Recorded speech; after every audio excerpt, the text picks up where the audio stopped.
안녕하세요. 업그레이드는 소울 시리즈와 인시디어스 시리즈에서 제임스 완 감독과 함께 짝을 이뤘던 리 워넬 감독의 신작입니다. 두 영화들에서는 리 워넬이 각본을 쓰면 제임스 완이 연출을 했었는데 인시디어스 3편 때 제임스 완이 분노의 질주 7편의 감독이 되면서 리 워넬이 직접 연출까지 겸했었죠. 그러니까 업그레이드가 리 워넬의 두 번째 연출작입니다. 사실 전 이것 때문에 업그레이드를 기다리면서도 조금 미심쩍었습니다. 인시디어스 3편이 연출면에서 두드러지는 영화가 아니었던 데다가 공포와 스릴러를 전문으로 하던 사람이 액션 영화를 연출한다고 하니까 선뜻 믿음이 가질 않더라고요. 게다가 서치의 가이드 리뷰에서 언급했던 제이슨 블럼의 블럼하우스가 이 영화의 제작사라는 것도 걸렸습니다. 블럼하우스도 주로 공포나 스릴러를 저예산으로 제작하는 곳이라 액션 영화는 이번이 처음이거든요.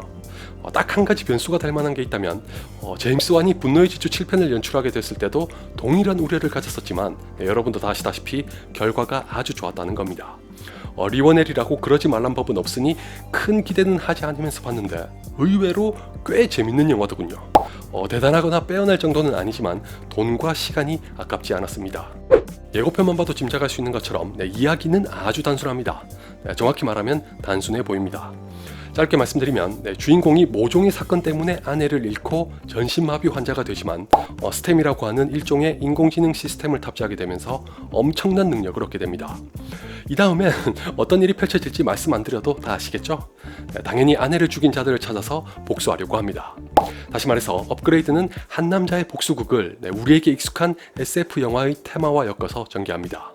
로보캅을 떠올리기도 하지만 단지 그것 때문만이 아니라 언뜻 보면 이야기 측면에서 뻔하디 뻔한 영화라고 할 수 있으나 알고 보면 그렇지도 않거니와 이 영화의 미덕을 바로 여기에서 찾을 수 있다는 것도 흥미로웠습니다. 개인적으로는 인시디어스 3편 때와 달라진 리 워넬 감독을 다시 봤고 서치만큼은 아니지만 업그레이드도 연출의 능력이 왜 중요한지를 보여주는 사례 중 하나라고 생각합니다. 예컨대 뻔해 보이는 이야기를 가지고 뻔하게 연출하면 그나마 다행이고 뻔해 보이는 이야기를 뻔하게도 못 살리는 연출이 최악이라면 리 워넬 감독은 뻔해 보이는 이야기에서 그 이상을 보여주려고 노력해 성공합니다. 영어로 얘기해서 재수없게 들리신다면 죄송하지만 업그레이드에게는 Simple is the best라는 칭찬이 딱입니다. 리 워넬 감독은 뜻밖에도 각본에서 눈에 띌 정도로 도전적이라거나 창의적인 욕심을 내지 않는 대신 우선 기본에 충실하려고 합니다. 덕분에 이야기에서 아주 돋보이는 것도 없지만 과도한 욕심을 내지 않아서 딱히 흠잡을 만한 것도 없습니다. 이야기, 캐릭터, 설정 등의 군더더기 없이 딱 필요한 만큼만 가져다 놓기 때문에 보는 내내 술술 넘어갑니다. 그렇다고 해서 메가로돈처럼 아무 생각 없이 봐야 하는 영화라는 뜻은 절대 아닙니다.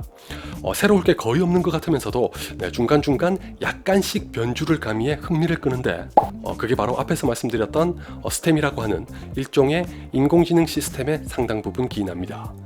따지고 보면 이것도 새로울 건 없죠. 로보캅처럼 인간과 기계의 결합에서 오는 갈등이나 대립을 보여준 영화는 많으니까요.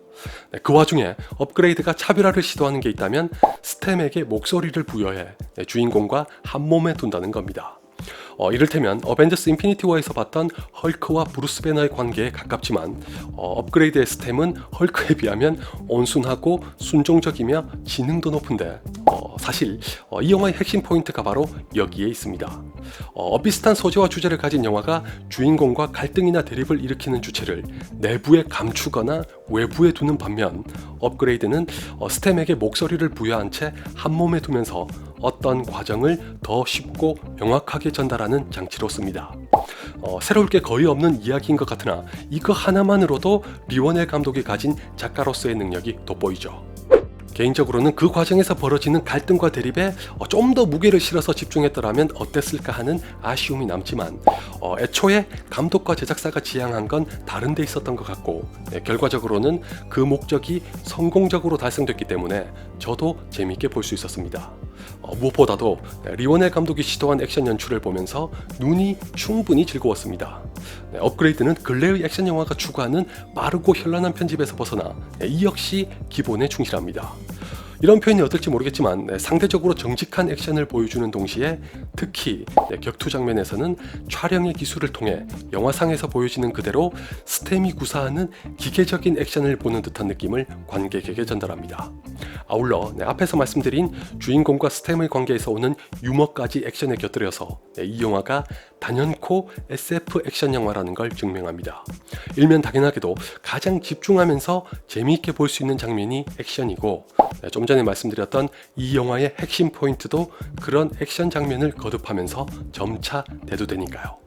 게다가 감독이 감독이고 제작사가 제작사인지라 약간 수위가 높은 폭력도 굳이 포함시킨 걸 보면서는 자신들의 색깔이 어떻게 해서든 영화에 함께 스며들기를 바란 것만 같기도 했습니다. 이렇게 블럼하우스는 액션 영화까지 저비용 고효율로 성공시켰으니 앞으로의 미래가 더 기대되네요. 끝으로 이런 말을 하게 돼서 유감이지만 저는 서치와 업그레이드를 연달아 보면서 우리나라에도 이런 영화가 좀 나왔으면 좋겠다는 바람을 가졌습니다. 물론 두 편 다 할리우드에서는 저예산일지언정 우리나라를 기준으로 하면 적지 않은 제작비가 들어간 건 틀림없지만 근본적으로는 절대 자본력을 가지고 승부한 영화가 아니거든요. 그런 의미에서 이런 영화를 우리나라에서도 봤으면 좋겠다는 뜻입니다. 어느 하나만의 문제가 아니라 쉽게 누구를 원망하고 비판하기 힘들다는 건 아는데 도무지 당최 좀처럼 개선될 기미가 보이지 않아서 참으로 답답하고 안타깝네요. 서치야 그렇다고 치더라도 업그레이드처럼 기본에 충실하되 약간의 응용이나 변주만 가할 수 있어도 얼마든지 더 좋은 영화를 만들 수 있는데 아무튼 지금 같은 행태를 이어간다면 머지않아 중국과 홍콩처럼 쇠퇴하거나 우물한 개구리로 머물게 되지 않을까요?